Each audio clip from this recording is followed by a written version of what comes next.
Selamat pagi Indonesia. Anda menyaksikan seputar Bali terkini pukul 9 WITA bersama saya Dwi Priawan.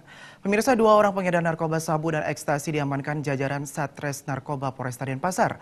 Seorang tersangka mengaku nekat mengedarkan narkoba karena tidak kunjung diterima bekerja sebagai petugas keamanan.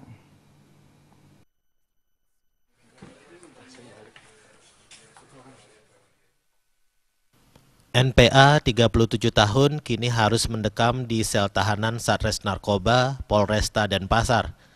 Pelaku mengaku nekat mengedarkan sabu setelah lamaran pekerjaannya sebagai petugas keamanan tidak kunjung diterima.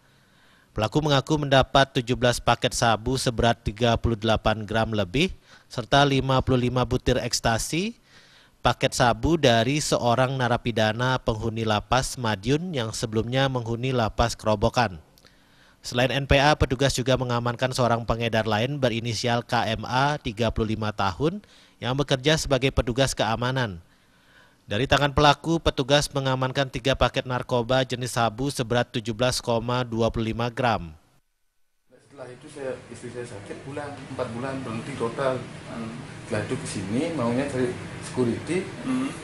Ini antara surat pengalaman kerja saya dan Nyoman aja, ini ternyata Nyoman duluan yang nelpon gitu. Oh gitu.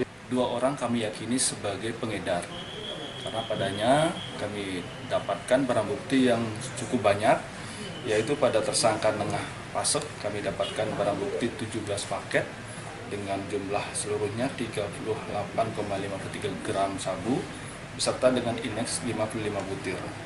Dan pada Komang Artawan kami temukan dapatkan sabu dengan jumlah 3 paket dengan jumlah 17,26 gram.